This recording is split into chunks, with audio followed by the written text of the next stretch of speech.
नमस्कार। देखिए, मैं जब भी आपसे बात करता हूं मैं हमेशा कहता हूं कि स्टॉक मार्केट को हमेशा सेकेंडरी सोर्स ऑफ इनकम मानिए। हमेशा।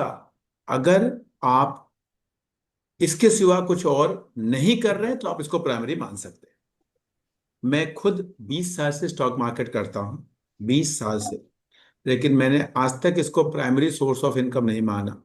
जबकि जबकि मेरा स्टॉक मार्केट से अगर मैं एवरेज एनुअल अर्निंग देखूं तो शायद वो 10 टाइम्स होगा मेरे नॉर्मल अर्निंग के। लेकिन फिर भी क्योंकि वो फंड्स ऐसे हैं कि वो बढ़ता जाता है, वो अलग बात है। लेकिन मैं उसको कभी भी प्राइमरी सोर्स ऑफ अर्निंग नहीं मानता। होता क्या है कि जब भी आप ये ढूंढने की कोशिश करेंगे कि ये स्टॉक कहाँ जाएगा, ये स्टॉक कहाँ जाएगा या मार्केट कहाँ जाएगी, तो आप कभी सही कंक्लूजन नहीं निकाल सकते। उसके लिए केवल एक काम करना होता है, वो ट्रेडिंग। ट्रेडिंग का सिंपल सा रूल है।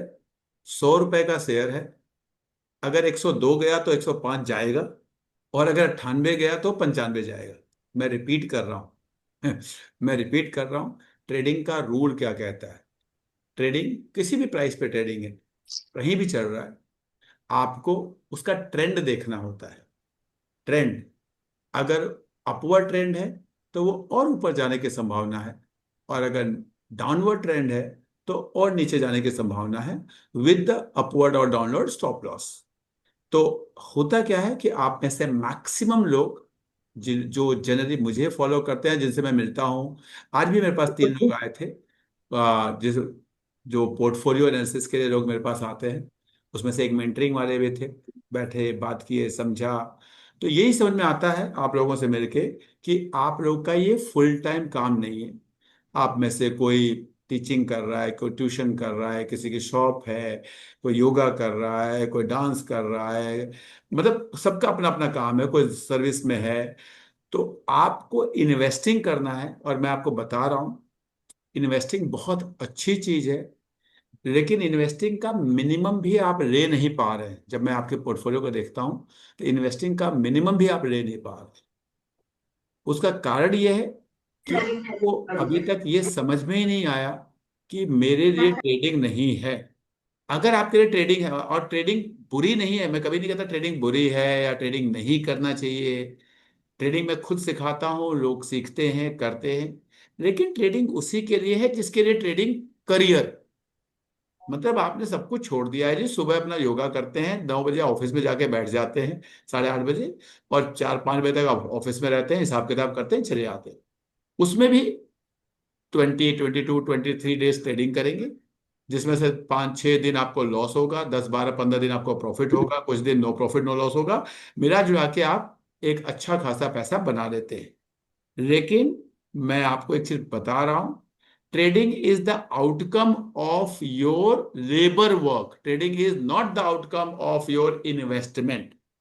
Trading is not the outcome of what you are investing, it is the outcome of your labour. लेकिन आप सोचिए जरा कि आप स्टॉक मार्केट में आना क्यों चाहते हैं, या आए क्यों हैं।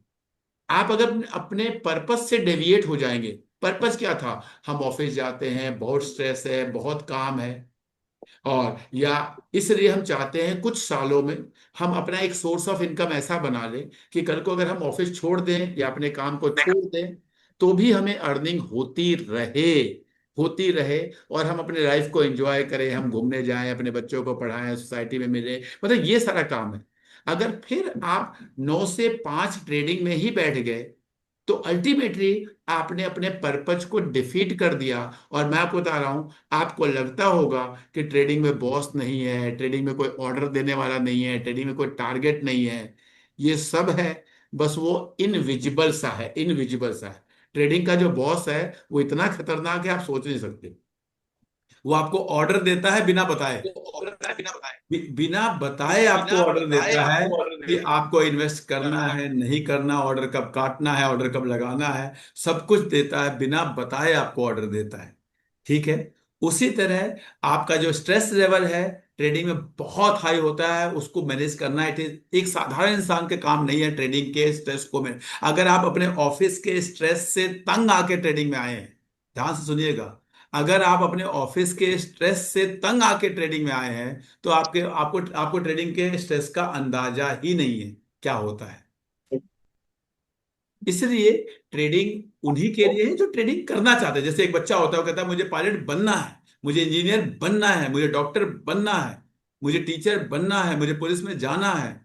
ऐसा कोई है तो ट्रेडिंग एक अच्छा एक प्रोफेशन है और आपको उसमें जाना चाहिए। लेकिन फिर उसकी एक किताबें हैं, उसकी एक लर्निंग है, उसका एक कहते हैं ना प्रोसेस है, उसको करके उसके लिए 2 4 5, जैसे एलएलबी करने के लिए 5 साल देते हैं, आपको एलएलएम करने के लिए, सॉरी क्या बोलते हैं, एमबीबीएस करने के लिए, इंजीनियरिंग करने के लिए 4 5 साल देते हैं, वो लगा के तब आपको ट्रेनिंग में जाना चाहिए।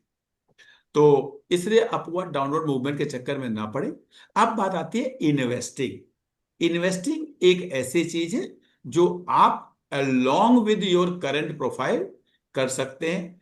इन्वेस्टिंग आपकी थोड़ी शॉर्ट टर्म भी होती है, लॉन्ग टर्म भी होती है, मीडियम टर्म भी होती है। और मैं आपको बता रहा हूं, इन्वेस्टिंग आप कोई भी करें, बस आपको अपने खुशियां और कहते हैं विजन, इन दोनों में एक बैलेंस बनाना होता है। अगर आपका विजन बड़ा है तो आपको बहुत लॉन्ग टर्म इन्वेस्टिंग करनी है। छोटा सा विजन है तो आप 2 4 5 महीने की इन्वेस्टिंग करिए, उसमें भी पैसे बनते हैं जिसे हम स्विंग ट्रेडिंग कहते हैं कुछ भाषा में। तो आपकी खुशियां कितनी बड़ी हैं, आप कितना दूर का सोचते हैं, उस पर डिपेंड करेगा कि हाँ आपको ट्रेडिंग करना है या इन्वेस्टिंग करना है। जैसे मैं जब आज पैसा, कोई भी पैसा शेयर मार्केट में डालता हूं, तो मैं सोचता हूँ चलो मेरा शेयर अच्छा निकल गया, मैंने खरीदा था बजाज फाइनेंस 6,500 का, आज 9 9.25 हजार हो गया, मैं बेच देता हूँ। लेकिन अगला क्वेश्चन मेरे पास आता है, बेच के करूंगा क्या? बेच के क्या करूंगा? क्या मेरे को कुछ और खरीदने के लिए उससे अच्छी अपॉर्चुनिटी है? अगर है तो क्या मेरे पास पैसे नहीं है? ये दो क्वेश्चन का अगर आंसर है कि भाई कुछ और खरीदने की अपॉर्चुनिटी है आपके पास, पहले पहले वो ढूंढ लीजिए। और फिर वो खरीदने के लिए आपके पास पैसे नहीं है तो फिर सोचना है बेचूं क्या, फिर सोचना है बेचूं क्या। लेकिन आप बेचते इसलिए है क्योंकि पैसे बढ़ गए हैं, बेचते इसलिए है क्योंकि पैसे ऐसे शेयर बढ़ ही नहीं रहा, खरीदते इसलिए है क्योंकि पैसे हैं। लोग इसलिए खरीदते हैं क्योंकि पैसे पड़े हैं अकाउंट में, खरीद लेते हैं, पैसे पड़े। तो इससे ये फिर इन्वेस्टिंग नहीं है, आप फिर वही जुआ सट्टा कर रहे हैं। इससे अपने आप को बचाएं। मैं अभी जून की छुट्टियां चल रही हैं तो कुछ टीचर्स हैं जिनके मैं पहले साल भी करता रहा हूँ, हर साल करता हूँ, जो लोग मुझे जानते हैं कोई बताएगा। इस साल फिर हम लोग 3 बैचेस बना रहे हैं, 3 पे काम कर रहे हैं, जिसमें एक अभी आप में से कोई अगर चाहे, कोई करना चाहे तो बहुत अच्छा एक्स्ट्रा इनकम का, कोई मैं चाहूंगा किसी ने लास्ट ईयर एक्यूप्रेशर का बैच ज्वाइन किया था, एक्यूप्रेशर का बैच ज्वाइन किया था जो मैंने और मैं नहीं करता हूं उसको, एक बहुत अच्छे इंडिया के जो एक्यूप्रेशर थेरेपिस्ट हैं जो बैच बनाते हैं उनको पिछले साल हमने एक सब्सिडाइज रेट में उनको और कुछ टीचर्स को आपस में मिलाया था। इसलिए मिलाया था कि एक नई स्किल अगर आपके पास है तो उस स्किल से, जैसे अंद्रेश जी योगा करते हैं, तो अगर आप अगर एक्यूप्रेशर सीखें तो आपको बहुत काम आएगा, बहुत काम आएगा। उसी तरह कुछ लोग, अगर आप स्ट्रेस मैनेजमेंट में हैं, टीचिंग में हैं, अगर आप अपना एक छोटा सा क्लिनिक टाइप का खोलना चाहते हैं, तो एक्यूप्रेशर एक ऐसी थेरेपी है जो बहुत अच्छी थेरेपी है। मैं, मेरी वाइफ खुद एक्यूप्रेशर स्पेशलिस्ट हैं, वो करती हैं, इसलिए मैं जानता हूँ, बहुत फेथ है मुझे इसके ऊपर। और अगर आपको एक नई स्किल जॉइन करनी है तो इसका हम लोग 1 या 2 दिन में डेमो एक करने वाले हैं। और अगर आप में से किसी का मन करे तो मैं इसका लिंक भेजूंगा और उसको जरूर ज्वाइन करना, ताकि आपको एक आइडिया लगे कि आप एक नई स्किल ज्वाइन कर सकते हैं। 10 12 दिन का होता है। कुछ फिजिकल भी जाना पड़ेगा आपको, फिजिकल करेंगे तभी। और वो ऑनलाइन में वो ये बताते हैं करना क्या है, लेकिन फिजिकल में वो इसमें प्रेशर पॉइंट पे प्रेशर का, प्रेशर कितना डालना है, वो तभी हो पाएगा जब आप फिजिकल एक एक बैच, एक बैच करें। हाँ बेटा। निमिका नीलिमा, नीलिमा जी, नीलिमा जी मैं आपको रिमूव कर रहा हूँ। पूछने का तो वो बड़ा अच्छा था। ये देखिए मैंने नीलिमा जी को रिमूव कर दिया, मेरे पास कोई ऑप्शन नहीं है। एक और है सर, विजय राय था। अभी वो उनकी आवाज़ नहीं आ रही है, लेकिन आएगी तो मैं कुछ कर नहीं पाऊंगा, बिकॉज मैं इतना अच्छा स्पेशलिस्ट नहीं हूँ कि जैसे आज तक पे आता रहता है, उधर वाला भी बोल रहा है, उधर वाला भी बोल रहा है, और दंगल और हो रहा है, और मैं उतना अच्छा दंगल, महाभारत, टक्कर ये सब नहीं कर पाऊंगा आर पार। तो मैं बोलूंगा या आप बोलेंगे? तो एक अच्छी थेरेपी है, अगर आप सीखना चाहें तो जरूर सीखिएगा। उसी तरह अगर आप में से कोई टीचर है, तो मैं बार बार कहता हूँ, प्लीज करियर काउंसलिंग सीखिए। करियर काउंसलिंग क्योंकि मैं करता हूँ, इतना काम है। मैं आपकी क्लासेस इसलिए नहीं दे पा रहा हूँ क्योंकि मेरे पास रोज दिन भर लोग बैठे हुए हैं, और मैं उनको भी मना कर रहा हूँ। बहुत काम है करियर काउंसलिंग में, बहुत स्कोप है। पैसे लोग एक एक विजिट में 5-5, 6-6, 7-7 हज़ार रुपए ऐसे ही दे के चले जाते हैं। और सच्चाई है, मैं कहता हूं कि क्यों नहीं सबको आना चाहिए? क्यों सुरेंद्र पाठी करियर काउंसलिंग करे या XYZ करे? तो अगर आप टीचर हैं तो जरूर करियर काउंसलिंग सीखिए। करियर काउंसलिंग में आप अगर एक काउंसलिंग रोज करते हैं ना, मैं कहता हूं महीने में 10 करते हैं ना, तो आप एक अच्छी सोर्स ऑफ इनकम बना सकते हैं। प्लीज मेरा हम्बल रिक्वेस्ट है, जिसको थोड़ा बहुत इंटरेस्ट है, इसमें कुछ नहीं करना होता, थोड़ा सा रिसर्च, कुछ टूल्स मैंने पहले भी बताए हुए हैं, फिर कहेंगे फिर बता दूंगा। रिगी पे मेरा 199 रुपीज का कोर्स है, 199 रुपीज का कोर्स है, एक छोटा सा स्टार्टिंग के लिए। आप उसको देख के समझ सकते हैं कितना क्या करना है। सब पूरा कोर्स तो नहीं है वो, लेकिन एक स्टार्टिंग पॉइंट है, तो आप उसको कर सकते हैं। इसके लिए कोई 25-50 हज़ार रुपए खर्च करने की जरूरत नहीं है। इसमें मेनली आपका आपका डेडिकेशन, रिसर्च वर्क बहुत इंपॉर्टेंट होना चाहिए। कौन से कोर्सेज हैं, कब उसके फॉर्म निकल रहे हैं, कब उसकी डेडलाइन है, ठीक है, ये सारे आप, क्योंकि पेरेंट्स की क्वेरी यही ज्यादा होती है, क्या करना है मेरे बेटे को। ये तो आज का हमारा इंडिया का पेरेंट उसी दिन डिसाइड कर लेता है जिस दिन उसके बच्चे का जन्म होता है। उसी दिन कहता है मेरा बच्चा फुटबॉलर बनेगा, मेरा बच्चा इंजीनियर बनेगा। तो एक्चुअल में इंडिया में करियर काउंसलिंग जो है, वो एक्चुअल में वो आपसे ये पूछने नहीं आता कि आप मेरा बच्चे को क्या करना चाहिए। अगर आप उसको, वो आता ही मूड बना के मेरे बेटे को इंजीनियरिंग करना है, आप बताइए जी कहाँ से करें। मेरे बच्चे का 40% नंबर आए हैं, आप बताइए इंजीनियरिंग कहाँ से करें। तो आप एक एक्सपर्ट होने चाहिए, आपकी नॉलेज होनी चाहिए कि उस 40% वाले बच्चे के लिए क्या बेस्ट ऑप्शंस है, उसके सोशल, उसके इकोनॉमिक सिचुएशन में क्या 40% वाले ऑप्शन है, अगर बेस्ट जो है, अगर आप उसे गाइड कर पाए। यही इंडिया में करियर काउंसलिंग का यही स्कोप है, ये मैं आपको बता दे रहा हूँ। ये मैं अपना एक्सपीरियंस के बेसिस बता रहा हूँ, जो मेरे पास पेरेंट्स आते हैं मैंने यही देखा है। कुछ आते हैं जो अच्छे ओपन माइंड से आते हैं कि हाँ सर मेरा बच्चे का 10th में इतने आए हैं, या मेरा बच्चा ऐसा है, अब आप बताओ, तो उसके लिए टेस्टिंग एंड ऑल होती है। लेकिन इंडिया में टेस्टिंग वगैरह की कोई वैल्यू है नहीं, क्योंकि अगर वो मूड बना के आया है डॉक्टर को, और आपने बता दिया कि नहीं जी आपके बच्चा जो है बहुत अच्छा लैंग्वेज स्पेशलिस्ट बन सकता है, तो कहेगा आप बेकार करियर काउंसलर है।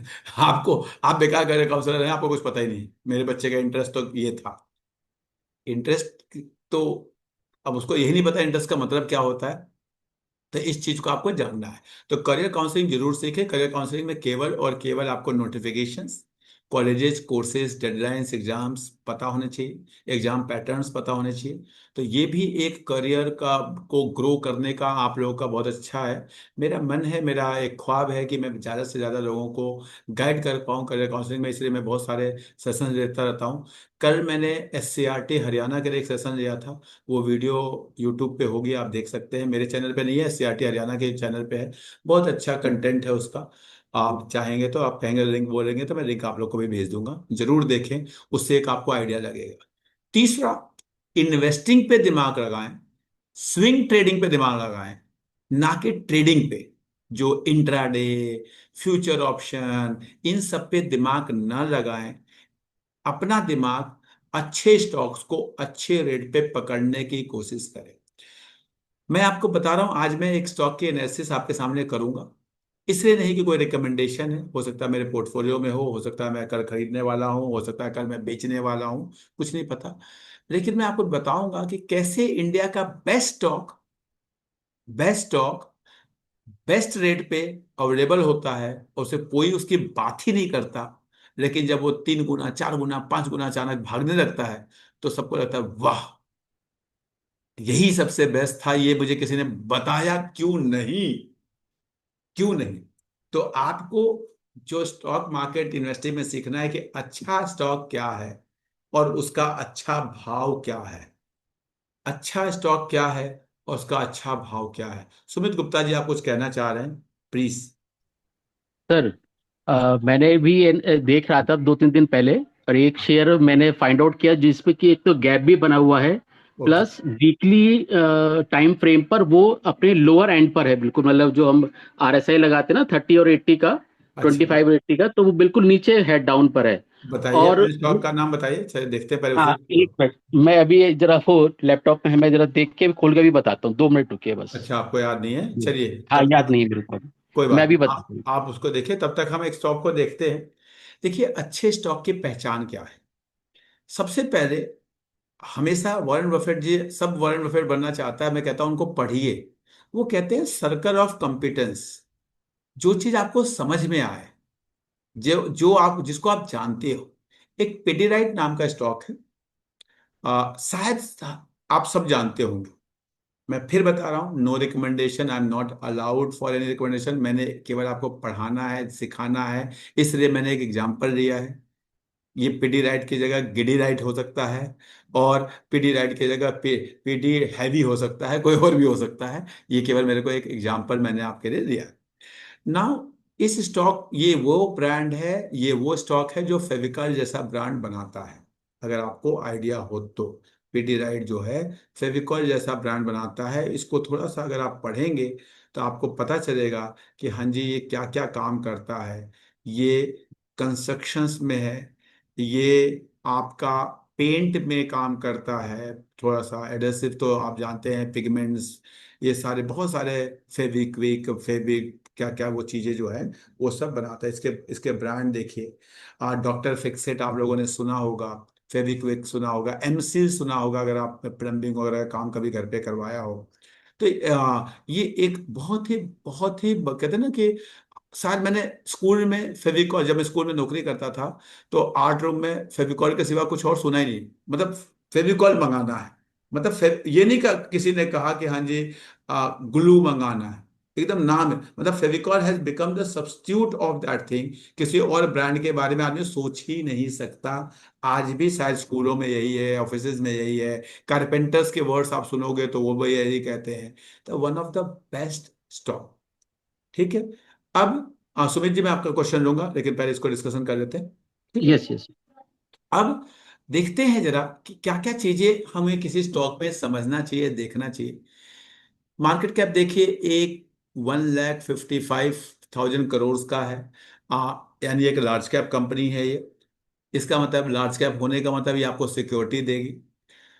स्टॉक का पी आपको हाई लगेगा, लेकिन मैं उस पे जाऊंगा। आरओसी आरओई देखेंगे तो पता चलेगा 20 के ऊपर है। 70 के आसपास प्रमोटर्स की होल्डिंग है। ठीक है। उसके बाद कुछ चीजें आपको और है। 15% का प्रॉफिट का ग्रोथ है पिछले 10 सालों का। पिछले 10 सालों का प्रॉफिट का ग्रोथ है 10-15% का। आप देखने की कोशिश करिएगा कि हाँ जी, ऐसा क्या होता है। चलिए थोड़ा सा आगे बढ़ते हैं। अब मैं जाता हूं सबसे पहले इसके प्राइस पे। प्राइस को अगर मैं देखूं, समझने की कोशिश करूं, प्लीज मेरा हम्बल रिक्वेस्ट है। मेरे पास हो सकता है ये ना हो सकता है हो। तो आप देखें कि आज 9 सितंबर 2022 को ये स्टॉक 2600 का था, और आज भी लगभग लगभग 3000 का है। यानी उसी के 10% ऊपर आपको स्टॉक मिल रहा है। यानी 2022 के प्राइस पे अगर आपको गुड़गांव में, नोएडा में प्लॉट मिले, तो आप कहेंगे वाह, मुझे आज ही लेना है, आज ही लेना है। आप सोचेंगे 2022 वाला प्राइस मिल जाए, लेकिन नहीं मिल, लेकिन उस प्राइस के आसपास मिल रहा है। अगर किसी को थोड़ा सा भी डीएमए के क्रॉसओवर के बारे में नॉलेज हो, जो इसने टेक्निकल के क्रॉस किया है, तो आप देखेंगे बड़ा प्यारा क्रॉसओवर इसने अभी बनाया है। आप यहां पर देखेंगे 200 डीएमए और 50 डीएमए का एक क्रॉसओवर बनता हुआ दिखेगा आपको, जिसको हम टेक्निकल लैंग्वेज में गोल्डन क्रॉसओवर कहते हैं। प्लीज गूगल करिएगा, ये यूट्यूब पे एक दो मेरी पुरानी वीडियो देखिएगा, आपको समझ में आएगा what is golden crossover. Technical के लैंग्वेज में इसका बहुत महत्व है। हमारे पास उतना टाइम नहीं है कि मैं उसके डिटेल में जाऊंगा, लेकिन आप देखेंगे बहुत प्यारा क्रॉसओवर बनाता है। यानी एक सर्कल ऑफ कॉम्पिटेंसी का स्टॉक, जिसके फाइनेंशियल्स बहुत अच्छे से दिख रहे हो, टेक्निकल में भी कुछ हमें इंडिकेशन दे रहा हो, पिछले 2 सालों से उसके भाव में कोई चेंज भी ना हुआ, यानी बहुत भागा हुआ भी नहीं है कि हाँ जी कहीं हम फंस ना जाए उसमें। अब आगे बढ़ते हैं। जब मैं इसके रिजल्ट्स को देखता हूं तो देखिए पिछले 5 सालों से इसका सेल्स लगातार बढ़ती हुई आ रही होगी आपको। 4,000, 5,000, 6,000, 7,000, ठीक है, 9,000, 12,000, 13,000। If I go for the operating profit again 1100, 1200, 1300, 1400, 1500, 1600, 1800, 1900, 2700, 3,000 लगातार। If I go for the net profit I can see पिछले 5 7 8 सालों में नेट प्रॉफिट करीब करीब 3 गुना हो गया है। It was 500, 800, 900, 1100, 1200, 1200, 1300, 1700, 2000। तो प्रॉफिट्स भी अच्छे खासे बढ़े ही है। मैं क्या कंपनी के ऊपर बहुत लोन वगैरह है तो वो भी मुझे नहीं दिखता है। 5% से ज़्यादा लोन नहीं दिख रहा मुझे कंपनी के ऊपर। आई में भी, अगर आपको कुछ और दिखता है। अगर मैं कैश फ्लो देखता हूँ तो बहुत तेजी से कैश फ्लो में भी ग्रोथ हुआ है थोड़ा सा। इस बार थोड़ा सा कैश फ्लो आपको कम आया है, लेकिन अदरवाइज कैश फ्लो भी आपका बहुत अच्छा है। अशोक गुप्ता जी, आप अपने आप को म्यूट कर लेंगे तो मेरे ऊपर एहसान होगा। थैंक यू वेरी मच, मैंने खुद कर दिया। नाउ इसके बाद आप देखेंगे कैश फ्लो बहुत अच्छा है। फिर और कुछ नहीं समझ में आता है ना, तो होल्डिंग पैटर्न को जरूर देखें। क्या ऐसा है कि ये स्टॉक बहुत खराब है, इसके प्रमोटर्स डीआई एफआई इसको बेच रहे हैं? तो आप पिछले 2 सालों में देखेंगे करीब करीब 2% स्टॉक पब्लिक से ले लिया गया है। यानी पहले ये 11% के आसपास पब्लिक के पास था, अब ये 9% के आसपास पब्लिक के पास है। तो सब कुछ मुझे ये बताता है कि नहीं जी, स्टॉक जो है अच्छा है। अब मैं जब टेक्निकल को देखता हूँ, जब मैं इसके टेक्निकल को देखता हूँ, मैं 2 3 चीजें आपको लगाऊंगा दिखाऊंगा, तो इसलिए मैं फिर कहता हूँ कि ये एक दिन में आप स्टॉक एनालिसिस नहीं सीख सकते। तो आप देखेंगे डाउ थ्योरी को प्रॉपरली फॉलो कर रहा है। देखिए जरा, हर बार ये हायर लो बनाता जा रहा है, हायर लो बनाता जा रहा है प्रॉपर। अगर आप गूगल पे डालेंगे डाउ थ्योरी तो आपको समझ में आएगा कि कितना अच्छे से ये डाउ डाउ थ्योरी को ये फॉलो कर रहा है। अगर इसके हाई को भी देखेंगे तो ये हाई जो है वो हायर बनाता हुआ जा रहा है। ये वाला हाई हो सकता है ये यहाँ से और जाए, उसको क्रॉस कर जाए, मुझे नहीं पता क्या होगा। मैं I am not here to recommend any stock, but मैं कह रहा हूँ कि अगर कोई टेक्निकल को देखने वाले लोग आप में हैं तो उनके पॉइंट ऑफ व्यू से भी मुझे दिख रहा है। अगर मैं डीएमए, वैसे मैं आपको दिखा चुका हूँ, लेकिन let me show you the DMA कि डीएमए में स्टॉक में क्या हो रहा है। तो let me show you two DMA. मैं आपको गोल्डन क्रॉसओवर की थ्योरी दिखाता हूँ इसके अंदर, और आपको समझ में आएगा कि ये देखिए मैंने यहाँ से 10 हटा दिया, 20 हटा दिया, केवल मैंने 50 और 20 को, थोड़ा सा लॉन्ग टर्म व्यू को मैं देख रहा हूँ। देखिएगा बहुत प्यारा, बहुत प्यारा गोल्डन क्रॉसओवर है, आपको यहाँ दिखेगा कि हाँ कितना अच्छा ये 200 लाइन है। और ये पिंक वाली जो है ये आपकी 50 डीएमए है। और जब भी 200 डीएमए को 50 डीएमए नीचे से काटता है तो इसको हम गोल्डन क्रॉसओवर कहते हैं। मतलब सब कुछ फेवर में स्टॉक के होने के बावजूद, सब कुछ, लेकिन किसी कोई टीवी पे आपको इसके बारे में नाम नहीं सुनाई दे रहा होगा।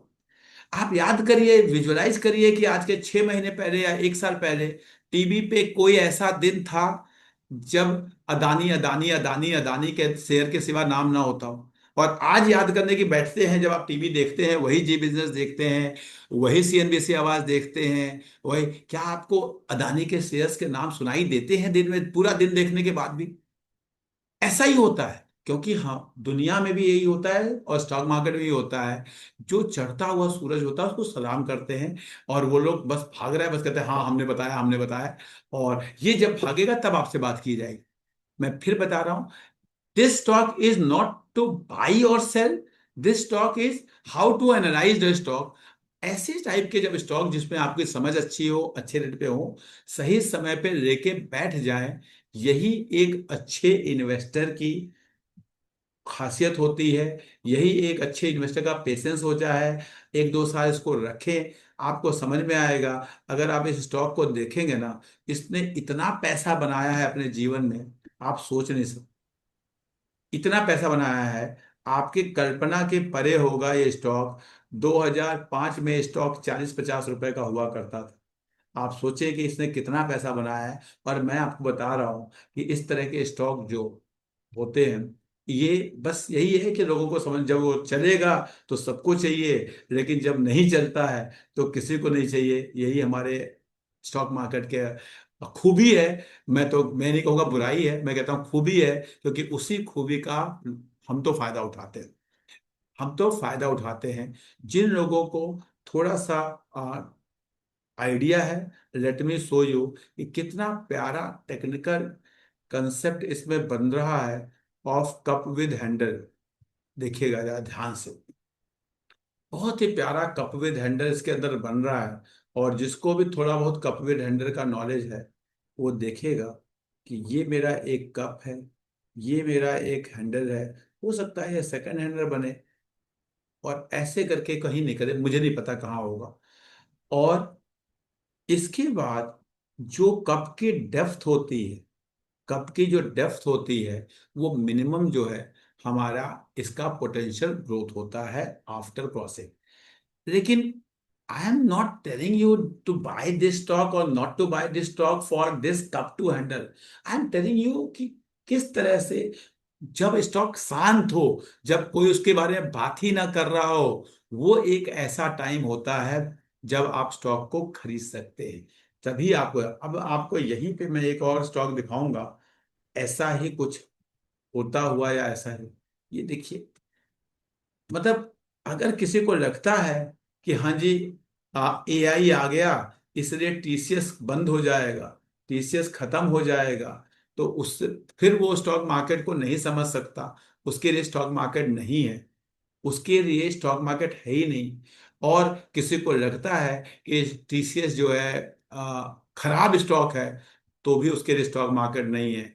अगर किसी को ये पैटर्न नहीं समझ में आता, तो प्लीज मेरा हम्बल रिक्वेस्ट है, कुछ वीडियोस मेरी पुरानी देखिए, कुछ और किताबों को पढ़िए। आपको समझ में आएगा कि हाँ यार, अभी नहीं तो कभी नहीं। क्योंकि ऐसा ही होता है, ये अच्छी चीजें हैं। जिन्होंने आज के 1 डेढ़ 2 साल पहले खरीदे थे, वो भी मजे ले रहे होंगे। हमने इसी स्टॉक को 3,000 पे खरीदा है, 4500 में बाई बैक में दिया है, फिर 3500 में खरीदा है, 4,000 में बाई बैक में दिया है, और 3500 में खरीदने के बाद आज 3300 में है, फिर भी कोई दुखी नहीं है, क्योंकि इतना डिविडेंड मिल गया, इतना बाई बैक में गया हुआ है कि ऐसा लगता है कि नहीं यार, बहुत अच्छा है, पैसे हो तो और खरीद ले। ठीक है। तो अच्छे स्टॉक को, हमेशा अच्छे स्टॉक को अच्छे रेट पे खरीदिए। आप खुश रहेंगे, आपका पोर्टफोलियो बढ़ता रहेगा। अगर आप, मेरे पास लोग आते, सर वो वाला स्टॉक 5 गुना हो गया, उसने बताया था वो 8 गुना हो गया, वो 10 गुना हो गया। मैं सिंपल सी बात करता हूँ एक, कि भाई मेरे पास 100 रुपए थे, कोई स्टॉक किसी ने बता दिया, मैंने वो 2 2 रुपए के खरीद लिए, और वो 10 गुना हो गया, 20 रुपए हो गए, मेरा पैसा तो 120 ही हुआ ना, 100 का 120 ही हुआ। जिस स्टॉक में कन्विक्शन नहीं होगा ना, आप उसकी बहुत बड़ी मात्रा खरीद नहीं पाओगे। समझिए, हमेशा क्या होता है, जिस स्टॉक में कन्विक्शन नहीं होगा, जिस स्टॉक पे फेथ नहीं होगा, अब उसका कोई भी ऐसा स्टॉक जो मुझे लगता है ये 4 गुना हो जाएगा, 5 गुना हो जाएगा, 8 गुना हो जाएगा, बहुत सारे स्टॉक हैं। और मैं आपको बता देता हूं, मैं आपको अभी 25 स्टॉक के नाम लिखवाऊंगा, उसमें से 5 जो होंगे अगले 5 साल में, मैं आपको बता रहा हूं 10 गुना हो जाएगा। लेकिन कौन से 5 10 गुना होंगे, और कौन से 5 1/10 होंगे, वो मुझे नहीं पता, वो मुझे नहीं पता। इसलिए मैं उन स्टॉक में खरीद के भी अगर मेरे 5 गुना हो भी गए, तो मेरे पोर्टफोलियो पे कोई फर्क नहीं पड़ेगा। और मेरा काम रील्स बना के लोगों में सेंसेशन जगाना नहीं है, कि नहीं जी वो जो 5 गुना हो गए उसके बारे में बात करूं, देखो मैंने बताया था ये 5 गुना हो गए। और जो नहीं हुए, मेरा ही राजेश एक्सपोर्ट है जो 50% नीचे है, मेरा ही अलग इंडस्ट्री है जो 30% नीचे है, मेरे पास बहुत सारे ऐसे स्टॉक है जो 10 10 20 20% नीचे है। और मैं लाइव क्लास में बात बोलता हूँ, मुझे कोई दिक्कत नहीं है, क्योंकि मुझे पता है अगर किसी को ये लगता है कि मुझे उस पर्सन को फॉलो करना है जो कोई भी स्टॉक बताए और 5 गुना हो जाए, तो इसका मतलब आपको स्टॉक मार्केट का कंसेप्ट ही नहीं पता है, और आप अपने पैसे डुबा के एक दिन बाहर चले जाओगे। आपका एक बगीचा है, वो बगीचा फल देगा, पेड़ फल देगा कि नहीं देगा, ये मुझे नहीं पता, ये मुझे नहीं पता। बगीचा फल देगा, आपको बगीचा बनाना है। उस बगीचे में, कहते हैं ना, गुलाब के पेड़ भी लगाने हैं, उस बगीचे में सीजनल फूल भी लगाने हैं, जो सीजन आया थोड़ा सा फूलेगा, उसके बाद खत्म हो जाएगा। और उस बगीचे में ऐसा आम का पेड़ लगा देना है जो जीवन भर आपको फल देता रहे, देता रहे, देता रहे। यही आपकी खासियत है, यही, वो आम का पेड़ डेवलप होने में 20 साल लगेगा, लेकिन फिर उसके बाद वो इतने साल आपको फल देगा कि आप सोच भी नहीं सकेंगे कि हाँ ये आम का पेड़ किसने लगाया था, दादाजी ने, परदादा जी ने। आपको मजा आएगा।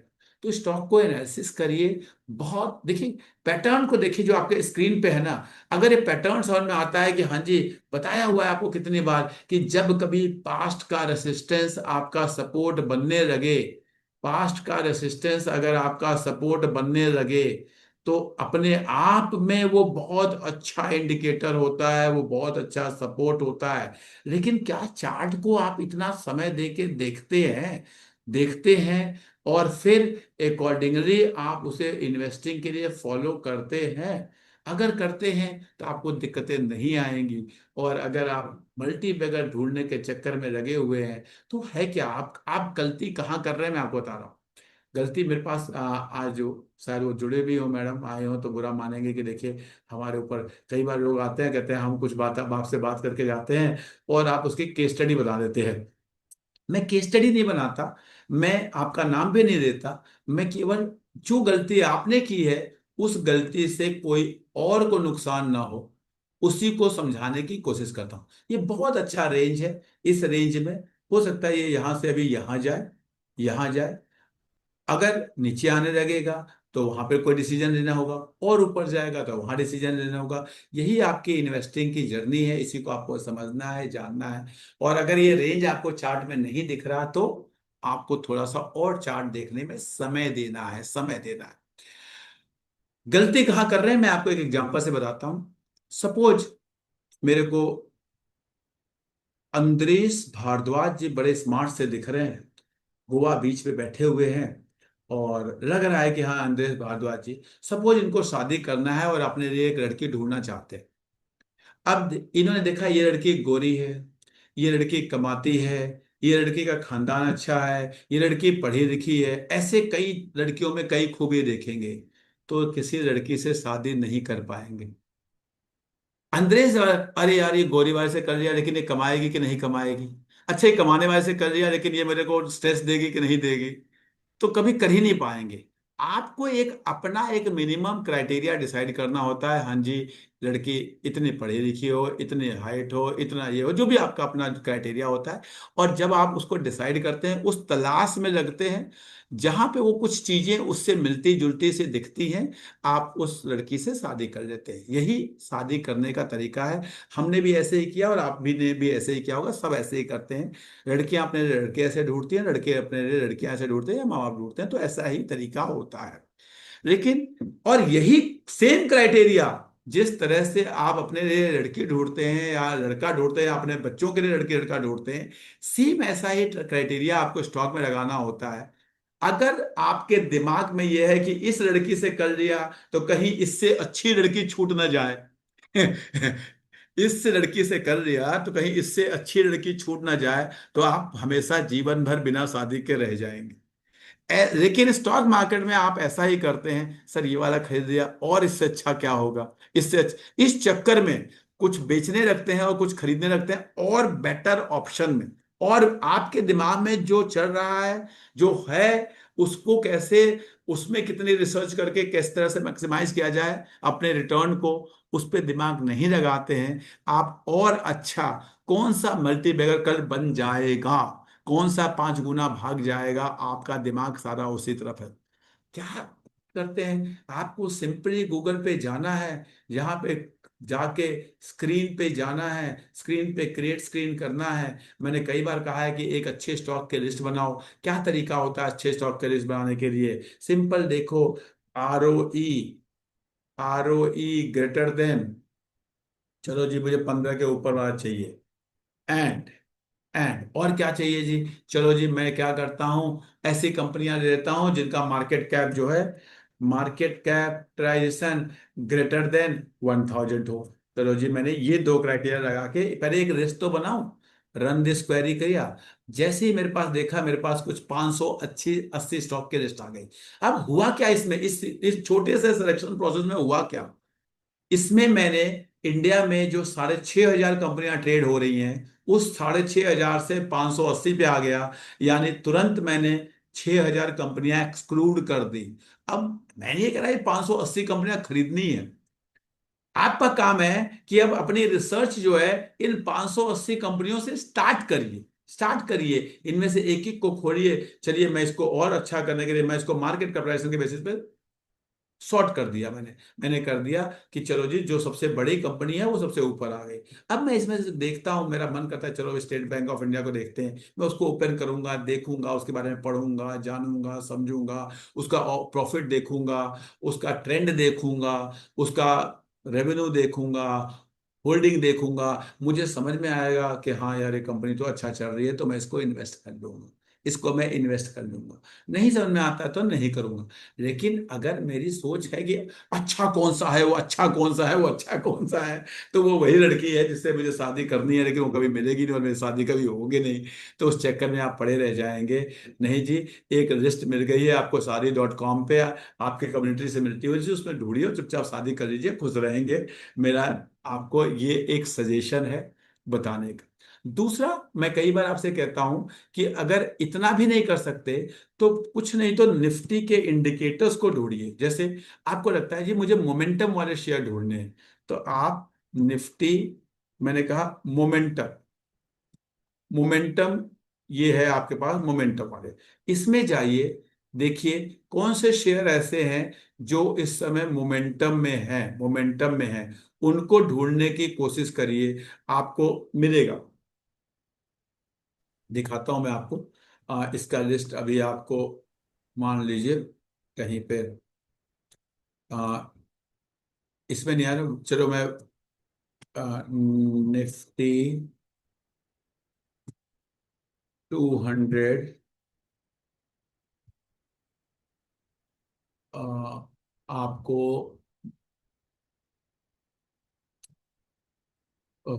मोमेंटम 30, ये देखिए आपको मिल जाएगा। सपोज ये आपको ये मिल गया एक।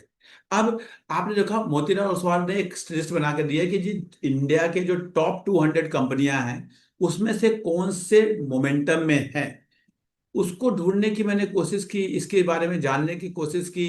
इसको थोड़ा सा गूगल पे जाएंगे, इसमें समझ में आ जाएगा कि हाँ जी इसमें कौन कौन से स्टॉक हैं। तो यहां से आपको थोड़ा एक आइडिया लग जाता है।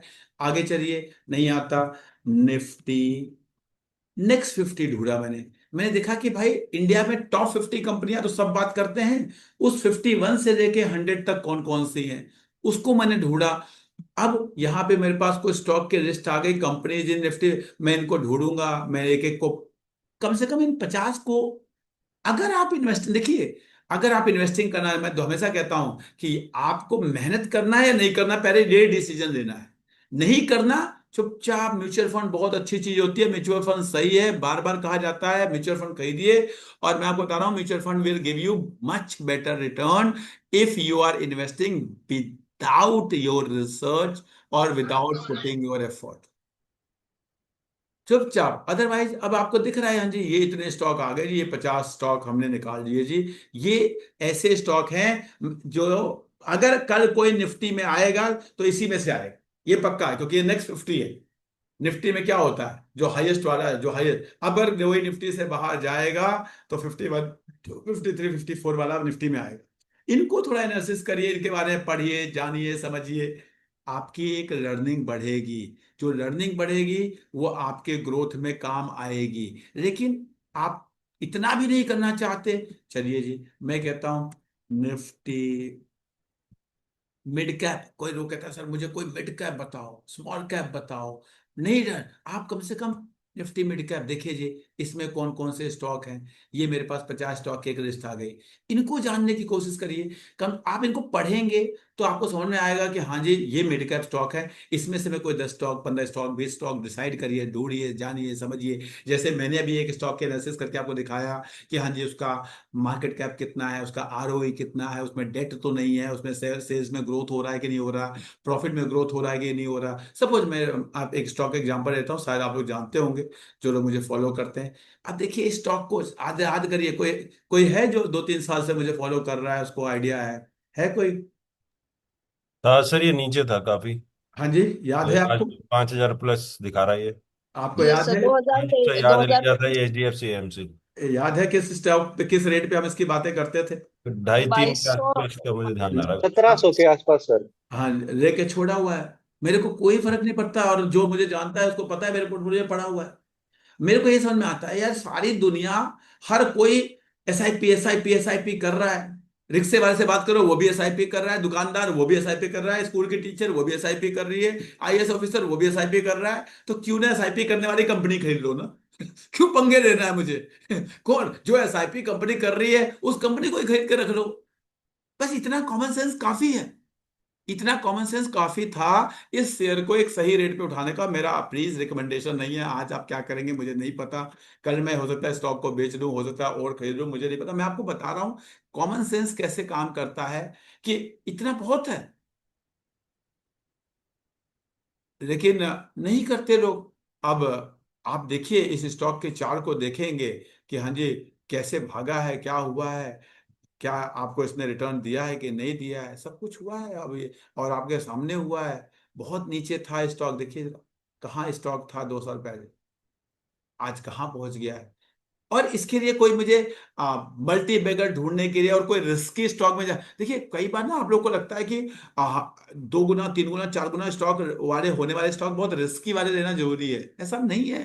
अच्छे स्टॉक अच्छे स्टॉक भी 2 गुना 3 गुना 4 गुना होते हैं। बस आपको उन पे फेथ होना चाहिए और उनको लेके रखना है। अगर आप रोज खरीदेंगे बेचेंगे तो फिर तो 10% 20% बढ़ा, और आपने अभी इसी स्टॉक की बात करिए, कितना रुलाया है इसने पास, कितना रुलाया है बहुत देखिए। रुला है सर।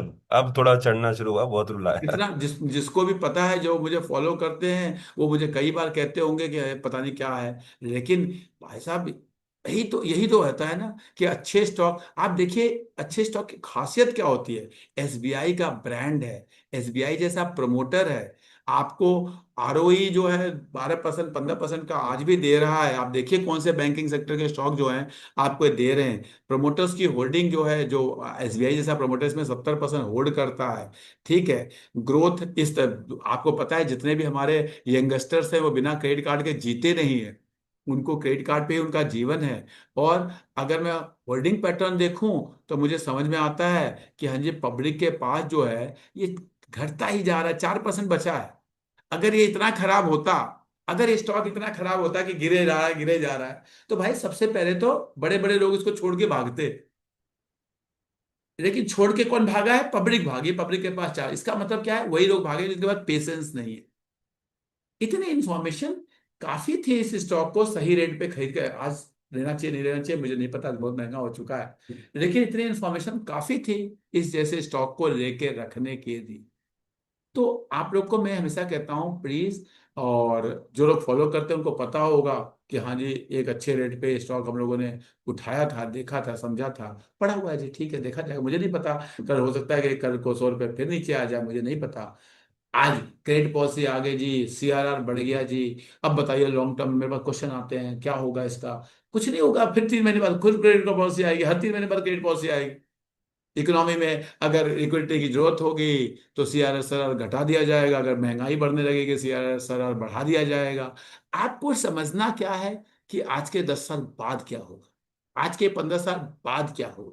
ये बात अगर आपको समझना है तो मैं हमेशा आपको कई बार कहता हूं कि आप गाड़ी निकालिए, लखनऊ जाइए, गाड़ी निकालिए, जम्मू जाइए, चेनाब रिवर पे बने हुए ब्रिज को देखिए। आप यहाँ से कश्मीर तक गाड़ी चला के जाइए, आप यहाँ से कन्याकुमारी तक जा के जाइए। आपको समझ में आएगा कि इंडिया कहाँ जा रहा है। मैं आप विश्वास नहीं करेंगे, ये जो गुड़गांव में बड़ी बड़ी बिल्डिंगें दिखाई दे रही हैं, इस तरह की बिल्डिंगें लोग सिंगापुर सिंगापुर के मूवीज में देखते थे। मूवीज में देखते थे कि हाँ जी, हीरो हीरोइन सिंगापुर गए हैं और वहां पे जो है गाने गा रहे हैं इस तरह के बिल्डिंग्स के सामने। आज पता चलता है गुड़गांव में, बेंगलोर में, पुणे में, दिल्ली में, बनारस में, हर जगह, लखनऊ में लुल्लू मार्ट बन गया। जाके देखिए तो क्या है। तो हमें इन बात, आप मैं यहाँ से मेरठ जाता हूँ, एक समय था यहाँ से मेरठ जाने में 4 घंटे लगते थे, और एक समय है यहाँ से मेरठ जाने में 40 मिनट लगते हैं। अगर मैं चढ़ जाओ, अगर आप फ्लाईओवर पे एम्स से, तो 40 मिनट में आप मेरठ होते हैं।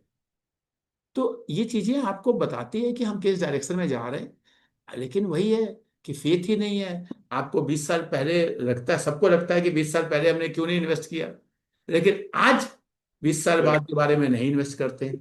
फिर एक क्वेश्चन और आता है जो बहुत सारे लोगों को मैं समझाने की कोशिश करता हूँ। जब मैं पूछता हूँ कि भाई इन्वेस्ट करो 20 साल बाद आपको काम आएगा, तो क्वेश्चन कहते हैं सर 20 साल बाद किसने देखा है, करते हैं। और मैं हमेशा कहता हूं कि कम से कम आप ये बात ना बोलें। आप सोचिए, आप घर पहुंचे, आपका एक 4 साल का बच्चा है, 5 साल का बच्चा है, वो फोन लेके उस पर डोरीमोन देख रहा है, सिंचैन देख रहा है, आप उससे फोन छीन लेते हैं और कहते हैं बच्चे पढ़ ले। कहता है क्यों पढ़ ले? तो कहते हैं डॉक्टर बनेगा, इंजीनियर बनेगा, टीचर बनेगा, आईएएस बनेगा। कहेंगे कब बनेगा? तो कहेंगे 20 साल बाद। 20 साल बाद। और फिर आप एक छोटे से बच्चे से उम्मीद करते हैं, 4 साल के बच्चे से, 5 साल के बच्चे से, 6 साल के बच्चे से, कि आज अपनी खुशियों को छोड़ के, आज उसकी खुशियां क्या है? खेलना, कूदना, टॉफी खाना, वो डोरीमोन देखना, सिंचैन देखना। अपनी खुशियों को छोड़ दे आज, और 20 साल बाद के लिए वो तैयारी करे। 20 साल। लेकिन आपसे मैं कहूंगा कि थोड़ी शॉपिंग कम कर दीजिए, थोड़ा घूमना कम कर दीजिए, थोड़े पैसे बचा लीजिए, 20 साल बाद आपको काम आएंगे। तो आप कहते हैं 20 साल बाद किसने देखा? सोचिए, क्या आपका बिहेवियर रैशनल है कि एक 4 साल के बच्चे से उम्मीद किया जाए कि वो 20 साल बाद के देखे, लेकिन एक 40 साल का इंसान 20 साल के बाद के बारे में ना सोचे? क्या क्या बातें करते हैं आप लोग? क्या हम सही हैं? हम सही नहीं है। इंसान वही सही है जो 20 साल बाद के बारे में देखे। एक 4 साल के बाद का 4 साल का बच्चा भी देखे 20 साल बाद का, और आप भी देखे 20 साल बाद का। तभी आप आगे बढ़ेंगे, नहीं तो आप नहीं बढ़ पाएंगे।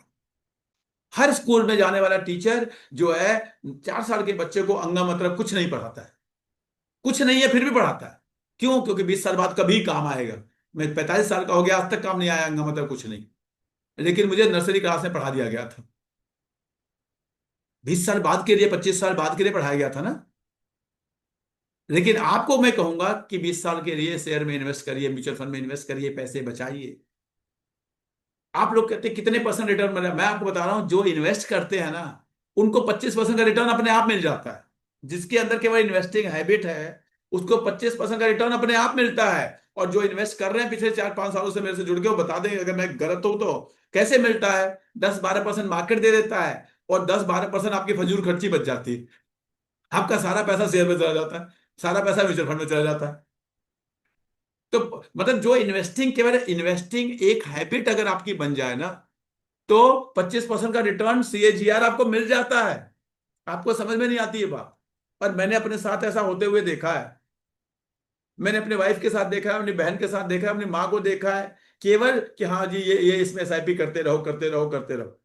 अब उनको पता है कि हाँ भैया ने बताया पैसे बढ़ते हैं, 5-7 साल, 8 साल, 10 साल हो गए उन लोगों को देखे हुए। तो उनके पास जब भी पैसा होता है तो कहते हैं जी मेरे पास 20,000 है, मेरे पास 10,000 है, मेरे पास 5,000 है, लगा दो।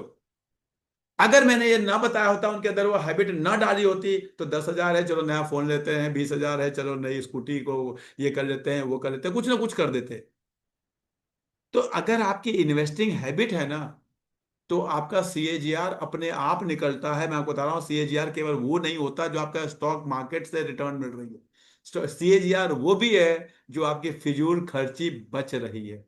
जब आप ब्लैक फ्राइडे धमाका सेल को में जाके कुछ खरीदते नहीं है, तो भी आपका वो सीएजीआर का पार्ट बनता है कुछ सालों। आई होप मैं आपको समझा पाया कि आप एक अलग सोर्स ऑफ अर्निंग कर सकते हैं by investing, by swing trading. मैंने कोशिश किया है एक बेसिक फॉर्म में आपको ये सारी चीजें समझाने का। मैं फिर बता रहा हूं, अभी हम लोग एक करियर काउंसलिंग की सीरीज लेके आ रहे हैं, 3 दिन की सीरीज होगी, जिसमें कि अगर आप में से कोई जुड़ना चाहे तो जुड़ेगा, नो डाउट वो पेड होगी। मैं चाहता हूं कि वह सिंसियर लोग जुड़े उसमें। उसी तरह एक डेमो क्लास होगा, अगर आप में से कोई एक्यूप्रेशर में अपना करियर बनाना चाहता है, वो मेरा नहीं होगा, वो कोई और एक्सपर्ट होंगे। लेकिन वो जरूर आप लोग खुद भी कर सकते हैं। आपके घर में वाइफ हैं, जैसे आप हस्बैंड हैं, आप जॉब करते हैं, वाइफ आपके नहीं करती हैं। मेरे खुद की वाइफ हाउस वाइफ है, लेकिन वो करना शुरू किया, आज 5-6 साल हो गया उनको। सी इज डूइंग वंडर्स। कुछ नहीं तो अपने घर में ही काम आते हैं चीजें, बहुत अच्छी चीजें हैं, जरूर सीखें।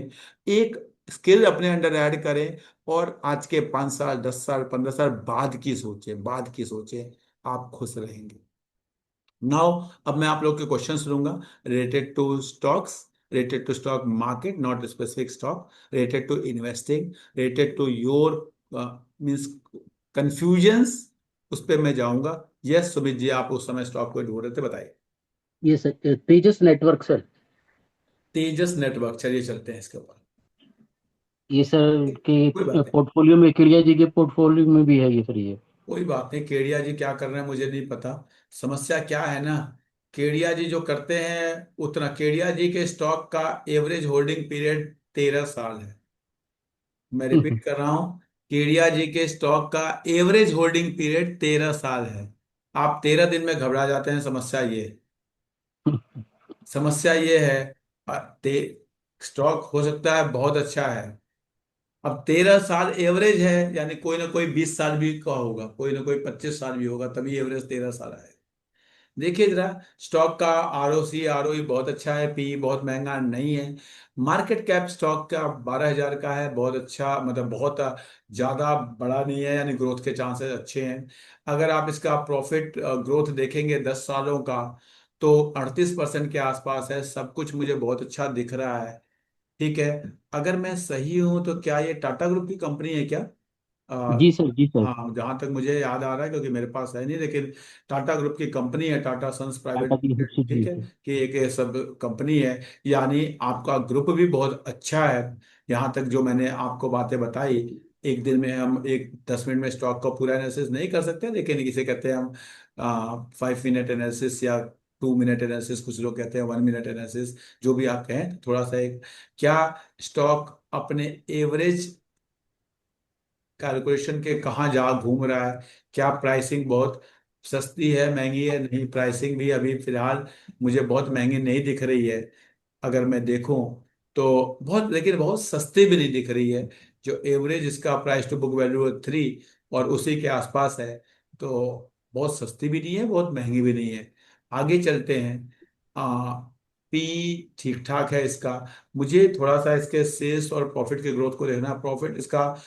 अब देखिए, यहाँ पे जो आपने एक चीज देखा होगा कि अचानक इसका प्रॉफिट 63 से 400 हो गया। अब ये बताता क्या, समझिए, इस चीज को आप लोग समझिए, जानने की कोशिश कीजिए। और ये आपको बहुत अच्छा इन्होंने एक एग्जाम्पल बताया। देखिए जरा, सेल्स जो थी वो अचानक 2,000 से 10,000 के करीब, 9,000 के करीब पहुंच गई। ये बता रहा है अपने आप को कि इसको अचानक कोई एक बड़ा ऑर्डर एग्जीक्यूट हुआ। आपको पढ़ना पड़ेगा, क्या ये ऑर्डर वन टाइम था, वन टाइम था, हो गया। क्योंकि अब जब 8,000 हो गई इसकी सेल्स, तो लोगों की जो मार्केट में एक्सपेक्टेशन है वो होगी कि अगली बार 9,000 हो, 10,000 हो, 11,000। अगर अगली सेल्स 6,000 हुई, तो लोग घबरा जाएंगे, परेशान हो जाएंगे, कह देंगे रिजल्ट बहुत खराब है, जिसको स्टॉक मार्केट का आइडिया नहीं है। तो अगर ये सेल्स, मैंने कहा मेरे स्टॉक मेरे कहीं वॉच लिस्ट में भी नहीं है, तो इसलिए मुझे बहुत आइडिया नहीं है। तो अगर ये सेल्स वन टाइम सेल्स, कोई ऑर्डर मिला था इनको किसी काम के लिए, जिसके उन्होंने पूरा किया, उनके पास ये पैसे आए, तो इतनी प्रॉफिट अगली बार नहीं आएगा। या 2 साल का ऑर्डर है, थोड़ा इस साल आ गया, थोड़ा अगले साल आ गया, तो उसके अगले साल नहीं आएगा। और जैसे ही नहीं आएगा, स्टॉक धड़धड़ा के गिरेगा, फिर वहां से धड़धड़ा के गिरेगा। ये मैं आपको बताता हूँ। कैश फ्लो अभी नेगेटिव चल रहा है, यानी जो भी ये बना रहे हैं, बेच रहे हैं, पैसे नहीं आ रहे हैं। ये ध्यान रखिए, कई बार ऐसा भी होता है कि मेरी एक कंपनी है, मेरी दूसरी कंपनी है, मैंने अपनी ही कंपनी का, सपोज, अब मैं आपको एग्जांपल बता देता हूँ, दो कंपनियां मान लो, गोदरेज इंडस्ट्रीज है, गोदरेज प्रॉपर्टीज है। गोदरेज इंडस्ट्री की कोई बिल्डिंग बननी है, गोदरेज प्रॉपर्टी को बोल दिया तुम ही बना दो जी। अब गोदरेज प्रॉपर्टी ने बना दिया, ऑर्डर भी आ गया, सेल्स भी हो गया, प्रॉफिट भी हो गया, लेकिन गोदरेज इंडस्ट्री के पास पैसे ही नहीं है, इसलिए उसने ऑर्डर बाहर नहीं दिया था, अपने को ही दे दिया। अपने को ही दे दिया था। ठीक है, तो इस तरह की चीजें भी आपको थोड़ा इसके बारे में पढ़ना पड़ेगा, जानना पड़ेगा, तभी होगा। शेयर होल्डिंग पैटर्न भी मुझे बहुत अच्छा नहीं दिख रहा है, क्योंकि पब्लिक की शेयर होल्डिंग 30% है, और पिछले कुछ सालों में, पिछले कुछ क्वार्टर्स में ये बढ़ ही रही है। सुमित जी, देख रहे हैं आप यहाँ पे? जी सर, जी। तो अगर ये स्टॉक बहुत अच्छा होता, तो इसको बड़े लोग खरीदते, ना कि वो पब्लिक को इसको चेपते, वर्ड होता है, कहते हैं डंप करते। तो ये भी अपने आप में मुझे कंफर्ट नहीं दे रहा है। अब थोड़ा सा अगर मैं टेक्निकल पे जाता हूं, तो मुझे कुछ चीजें और समझ में आएंगे, लेकिन अभी तक अगर मुझे आप पूछोगे तो मैं इसको रिजेक्ट कर दूंगा। मेरा तो सिंपल सा है, मैं शेयर कभी सेलेक्ट थ्योरी पे नहीं खरीदता, मैं शेयर रिजेक्ट थ्योरी पे ज्यादा खरीदता हूँ। ये रिजेक्ट हटा दो, ये रिजेक्ट हटा दो, ये रिजेक्ट हटा दो। जहां पे अब आपने क्या देखा होगा, आपने देखा होगा कि ये बहुत नीचे आ गया है। हाँ, आप बहुत अच्छे सपोर्ट पे है, ये मैं आपकी बात मान सकता हूँ, टेक्निकल आपने देखा तो ये सपोर्ट लाइन बहुत अच्छी है। यहाँ से नीचे जाने के चांसेस कम है, लेकिन ऊपर भी बहुत जाने के चांसेस मुझे नहीं दिखते हैं। ठीक है, तो मतलब मुझे इसमें कंफर्ट नहीं है। आपको जो आपने मुझसे पूछा उसके हिसाब से मैं बताया। ठीक सर है स्विंग ट्रेडिंग के हिसाब से इसमें गैप बन रहा है ना ये इधर, सर, तो उसके लिहाज से मैंने देखा इस ये वाला गैप गैप। को, हो सकता है ये फिर करे, लेकिन मैंने आपको कई बार आप लोगों को बताया है कि गैप थ्योरी, अगर आपको मैंने एक इन्फोसिस का एग्जांपल देके बताया है, गैप थ्योरी ये कहते हैं कि गैप अगर डाउनवर्ड है अपवर्ड है तो फिर होगा। लेकिन हर स्टॉक मार्केट में ये भी मैंने हमें हमेशा बताया है कि कोई भी चीज 100% श्योर नहीं हो। तो करेक्ट। अगर मुझे फंडामेंटली ही स्टॉक में कंफर्ट नहीं आया तो टेक्निकल पे मैं दिमाग लगाने की कोशिश करता नहीं हूँ। ये मेरा थॉट प्रोसेस है, मैं फिर बता रहा हूँ, कल को ये ऊपर जाए और आप मुझे कह रहे कि सर आप, मैं खरीदने वाला था, मेरे को अगर आप पूछेंगे तो मैं इसको नहीं खरीदूँ। मेरे से अगर पूछेंगे, वैसे मैं स्टॉक रिकमेंड करने में बिलीव नहीं करता। तो आपको देखना है, मेरे कंसेप्ट के हिसाब से मैं इसको नहीं, क्योंकि इसकी जो सेल्स अचानक 2000 से 8000 हुई है ना, वही मुझे, मतलब कहते हैं, वही डाइजेस्ट नहीं हो रही। अगर इतनी हुई है और उसके बाद भी न इसमें डीआईएस का इंटरेस्ट आया, ना एफआईआईएस का इंटरेस्ट आया, ना प्रोपोनेंट का इंटरेस्ट आया, पब्लिक को चेपा जा रहा है, तो मुझे इसका मतलब कोई ना कोई ऐसी छिपी हुई इंफॉर्मेशन है जो हम अभी वहां तक नहीं पहुंच पाए हैं। वो पढ़ के, जान के, न्यूज़पेपर रिपोर्ट्स देख के तभी समझ में आएगा। विजय रैठला जी। भाई इकट्ठा। हाँ हाँ जी सर। सर, सर जी, मैं आपके बारे में जानना चाहूंगा, आप कहाँ से जुड़े हैं, पहली बार जुड़े हैं या? मैं वापिस से पहली बार नहीं जुड़ा हूँ सर। अच्छा। मेरा लड़का भी जुड़ता है, देवर्षि। अच्छा, ठीक, आप कहाँ से हैं? वापी। वापी वापी, गुजरात। गुजरात। अच्छा, मैं वापी आया हुआ हूँ आपके यहाँ, आई थिंक वहां से दीव का बॉर्डर लगता है, सही है अगर मैं तो, दीव या किसका दमन, बोल दमन का बॉर्डर लगता है शायद। रहे? नहीं, दमन का लगता है, दमन का। हाँ, दमन का ना, मैं आया हुआ हूँ वहाँ पे, एक ओके। हाँ बताइए सर, बताइए। सर मैं एक स्टॉक रिसर्च किया था, तो उसमें मुझे शेयर होल्डिंग पैटर्न अच्छा लगा, आरओई और आरओसी भी अच्छा लगा। तो वो स्टॉक का नाम है Ratnamani metals and tubes. Small cap का स्टॉक है। अच्छा, लेकिन रत्न, उसमें डाउट ये है कि हाँ, उसमें प्लेज है। कोई बात नहीं, हम पहले आपके स्टॉक को देखते हैं फिर समझते हैं, कोई बात नहीं, इसलिए नहीं कि मैं रिकमेंड करूंगा। मैं फिर बता रहा हूँ, मैं हाँ हाँ आपको केवल समझाने के लिए कि एनालिसिस में क्या चीजें हो सकती है आपसे छूट जाए। स्मॉल कैप हाँ तो नहीं है, 20,000 करोड़ की कंपनी है, ठीक ठाक कंपनी है। नो डाउट, हाँ, हमारी कैलकुलेशन जो आज स्टॉक मार्केट की है उसके हिसाब से स्मॉल कैप में आती है, लेकिन 20,000 करोड़ हाँ। की कंपनी है, ठीक ठाक कंपनी है, प्रमोटर की होल्डिंग अच्छी है, आरओसी आरओए अच्छी है। ठीक, ठीक है। आगे इसके जरा मैं इसके प्राइस ग्रोथ को देखता हूँ। ये मुझे थोड़ा सा डिस्कम्फर्ट दे रहा है, ये इसके लिस्टिंग नई कंपनी है शायद ये, नहीं, 2016 से है। नहीं नहीं। ठीक है, हाँ 2016 से है, बहुत तेजी से भागी है। अब देखिए सर, एक चीज देखिए, एक तो पी जो है अपने हाँ। एवरेज पी से ऊपर है, और अगर मैं yes, पीबी देखता हूं, क्योंकि ये जेम्स कंपनी है, पीबी भी अपने एवरेज पीबी से ऊपर है। हो सकता है एक अच्छी कंपनी हो, लेकिन अभी बहुत सस्ती नहीं है, ये आपको ध्यान रखना है।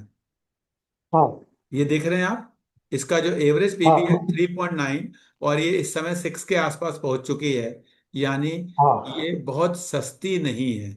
ठीक है, इस बात को आपको ध्यान रखना है। मैंने पीबी पे ओके। ज्यादा जोर दिया as compare to PE, because ये एक मेटल कंपनी मुझे समझ में आई है, अगर मैं सही हूं तो। ठीक है, तो यस। इसलिए मुझे बहुत अच्छी अभी तक नहीं लगी है। जहां तक मैं सेल्स को देख पा रहा हूँ, सेल्स का ग्रोथ बहुत अच्छा है, प्रॉफिट का ग्रोथ बहुत अच्छा है, कोई दिक्कत नहीं है, और ग्रोथ कंपनी में है, दिख रहा है। बस क्या, लेकिन वो ग्रोथ जितना होना चाहिए उतना ये ऑलरेडी बढ़ चुकी है, तो हमें कोई फायदा नहीं है। ठीक है, दूसरी ओके। चीज, एक चीज और मुझे थोड़ा सा डिस्कम्फर्ट दिखा। प्रॉफिट इसका कितना था?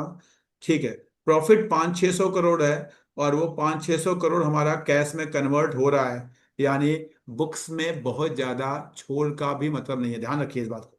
क्या होता है, हाँ जी। प्रॉफिट जो हुआ, 500 करोड़ का प्रॉफिट हुआ, अगर वो 500 करोड़ का प्रॉफिट मेरा कैश फ्लो में आ गया, ऑपरेटिंग कैश फ्लो में आ रहा है, इसका मतलब, हम्म, बुक्स में बहुत ज्यादा झोल नहीं है। बुक्स को सही से हाँ हाँ मैंने हाँ। बहुत को मैनिपुलेट नहीं किया गया है। बुक्स अगर मान लो मेरा प्रॉफिट है 500 करोड़, और कैश फ्लो में आ रहा है हाँ। 200 करोड़, तो फिर मुझे देखना पड़ेगा ओके। कि कहाँ गया। वो मुझे यस। देखना पड़ेगा। वो ऐसा नहीं है कि वो हर बार गलत ही होता है, लेकिन वो मुझे देखना पड़ेगा।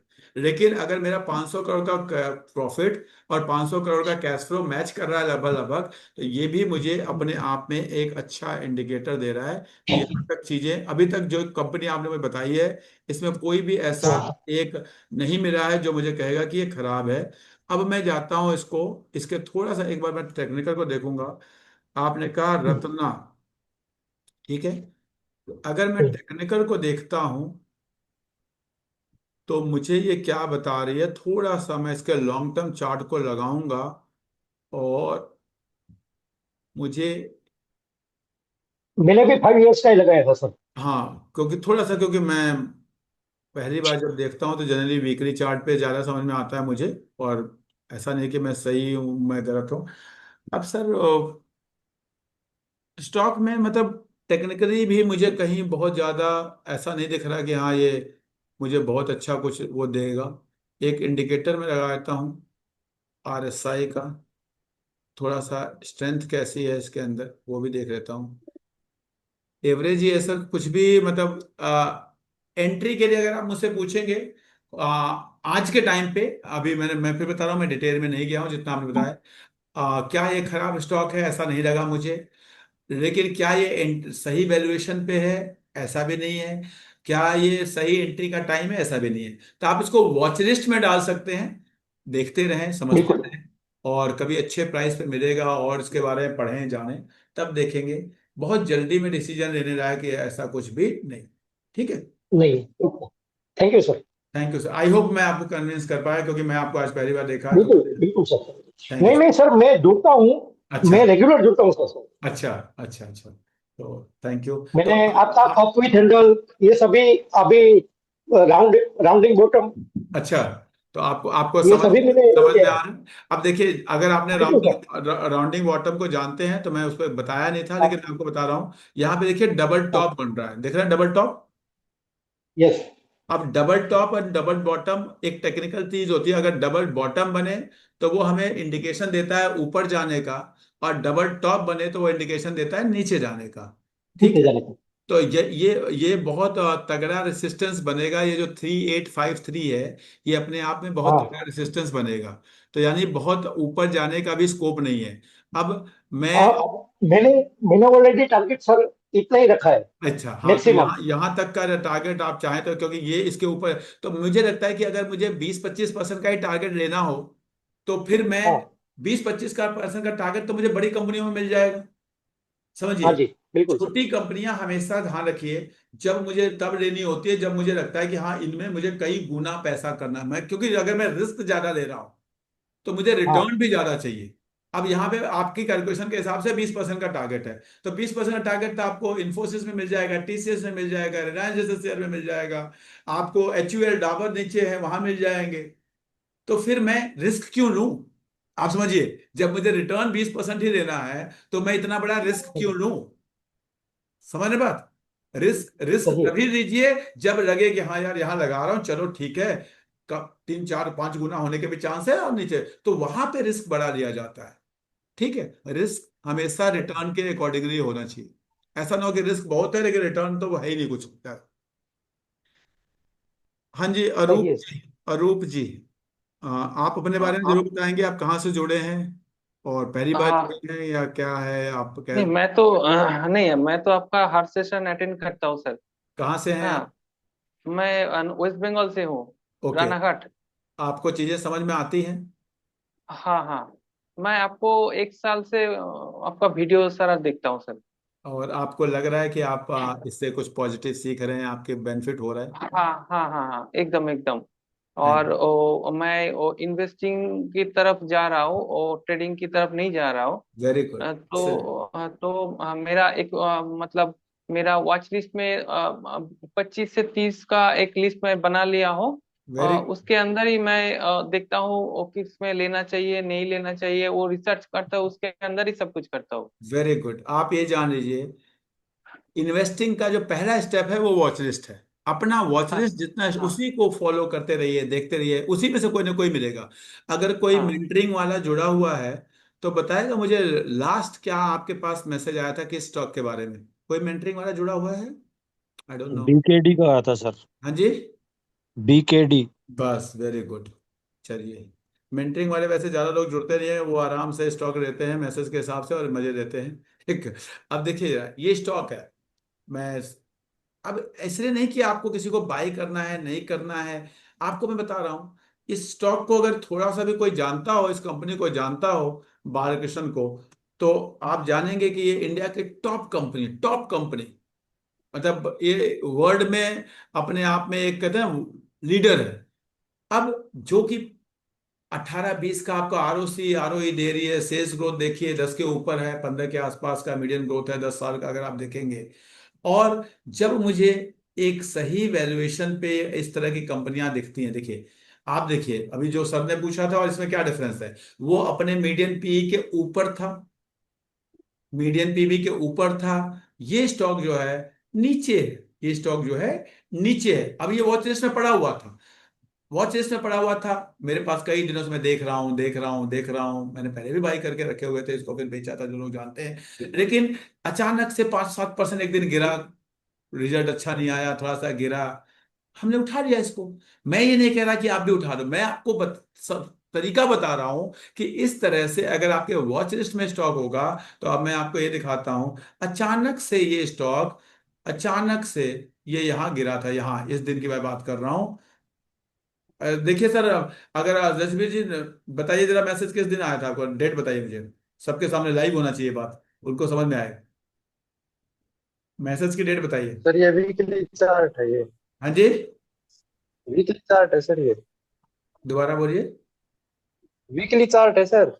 अच्छा डेली वीक, पे हाँ लगाए तब। अच्छा, मैं चार डेली लगाता हूँ। जसवीर जी आप मैसेज बताइए किस दिन आया था आपके पास? 26 मई। 26 में, देखिए जरा ध्यान से देखिए, मतलब अब ये 26 मई को कैसे हमने स्टॉक को उठा लिया। मैं ये नहीं कह रहा कि ये यहां से नीचे नहीं जाएगा, यहां से ऊपर जाएगा, आपको लेना चाहिए, ये सब बात नहीं कर रहा हूं। अगर आपके वॉच लिस्ट में स्टॉक है तो आप उन पे दिमाग लगा के रखते हैं, आपको दिन भर देखने की जरूरत नहीं होती है, पता चलता है, मैसेज आते रहते हैं, आपके जो ग्रुप के लोग हैं वो बताते रहते हैं, आप भी शाम को एक बार देख लेते हैं, दिन में एक बार। 26 में ये देखिए स्टॉक, कहीं ये 2600 का था, 26 मई को अचानक मेरे को ये 2400 पे मिलता है। अगर आप 2600 से 2400 की बात करते हैं तो और 4-8% नीचे मिलता है, 8% का मार्जिन मेरे को समझ में आता है, हाँ यार ठीक है, अपना लेके हमने इसको रखा। अच्छे, तो इसीलिए अच्छे स्टॉक को अच्छे लेवल पे खरीदना है अगर आपको, तो आपकी वॉच लिस्ट जो अभी बताया अरूप जी ने, वो बहुत स्ट्रांग होनी चाहिए। और आप कभी भी कोई स्टॉक सुना खरीदा नहीं जाता, सुना उसे वॉच लिस्ट में डालो। वॉच लिस्ट सुनते ही स्टॉक को वॉच लिस्ट में डालो, अगर आपको लगता है वो स्टॉक अच्छा है तो उसको वॉच लिस्ट में डालो। कभी सुनते हैं, कभी यूट्यूब पे सुन लिया, कभी टीवी पे सुन लिया, अगर लगता है कि हाँ ये स्टॉक, अभी किसी ने रत्ना अगर समथिंग बताया, अगर मुझे अच्छा लगेगा तो मैं खरीदूंगा नहीं उसको, उसको अपने वॉच लिस्ट में डालो। अब 1 साल 6 महीने फॉलो करूंगा, देखूंगा उसका।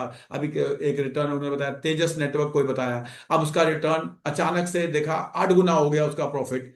अब मैं ऐसा थोड़ा ना मैं खरीद लूंगा, मैं देखूंगा अगली बार क्या रिटर्न, अगली बार क्या आता है, अगले क्वार्टरली रिजल्ट में क्या आता है, अगले एनुअल रिजल्ट में क्या आता है, तब वो आपके वॉचलिस्ट से वो स्टॉक आपके पोर्टफोलियो में आना चाहिए। कोई भी डायरेक्ट स्टॉक आपके बोल दो ना। पोर्टफोलियो में नहीं आना चाहिए। मैं देख रहा हूँ कई लोग क्वेश्चन के लिए हाँ हैंड रेज कर रहे हैं, मैं सबका क्वेश्चन नहीं दे पाऊंगा। मेरे को आज की क्लास के थ्रू दो चीजें बतानी थी। प्लीज एक्स्ट्रा स्किल ऐड करिए, स्टॉक मार्केट में जुआ सट्टा ना करिए। स्किल एज ए टीचर आप करियर काउंसलिंग का काम कर सकते हैं, एज अ कॉर्पोरेट पर्सन या टीचर जो भी है आप स्टॉक मार्केट में कर सकते हैं। मैंने कहा एक्यूप्रेशर पे आप काम कर सकते हैं, और भी कई कर सकते हैं, ड्राइंग कर सकते हैं, ट्यूटोरियल दे सकते हैं, आप जो है गिटार सिखाना सीख सकते हैं। कुछ नए स्किल ऐड करिए, उससे 500, 1000, 2000, 4000 कमाइए और उस पैसे को स्टॉक मार्केट में लगाइए, आप खुश रहेंगे। उम्मीद करता हूं कि मैं आपकी कुछ मदद कर पाया। मैं चाहूंगा कि आप में से कोई अगर आज फीडबैक देना चाहे आज की क्लास कैसे लगी, या मुझे कोई और चीज आपके स्पेसिफिकेशन थी जो मैं नहीं दे पाया, तो वो हो सकता है मुझे हेल्प करे। मैं एनालिसिस पे बात नहीं करूंगा, मैं केवल फीडबैक पे बात करूंगा। कोई आप में से चाहेगा कोई फीडबैक देना? सर मेरा नेक्स्ट स्टॉक जो मैं पूछने वाला था आपसे वो बालकृष्ण ही था, उस पे भी मैंने गैप अच्छा। फाइंड आउट की। अच्छा, चलिए, ठीक है सर, थैंक यू। इससे पता चलता है कि आप सही तरह से एनालिसिस कर रहे हैं। इसलिए आप जो अगर आप एनालिसिस करने लगेंगे ना, तो आप अच्छे स्टॉक तक अपने आप पहुंच जाते हैं। उसके लिए ना कहते हैं ना, कहते हैं अगर आप किसी चीज को मन से चाहो तो वो आप कायनात भी आपको उसे, कायनाची हाँ तो कायनाची मिलाने की कोशिश तो करती बस तो है। ऐसा ही होता है, ऐसा ही स्टॉक मार्केट में होता है। ठीक है। करेक्ट। उत्कर्ष जी, आप थैंक कुछ कहना चाहते हैं? हम स्टॉक के एनालिसिस तो नहीं कर पाएंगे, लेकिन अगर आप कुछ कहना चाहते हैं तो सुन लेंगे आपकी बात। वही बालकृष्ण इंडस्ट्रीज मेरा भी था। अरे वेरी गुड, वेरी गुड, चलिए, तो ठीक है। Thank you very much everyone. मैं ज़्यादा रेगुलर नहीं हो पा रहा हूँ, लेकिन उसका कारण यह है कि आप ही लोगों ने मुझे बहुत काम दे दिया है, और इसके भी जिम्मेदार आप लोग हैं। Thank you very much, thank you. Thank you, sir. Thank you thank sir, thank you. You. Thank you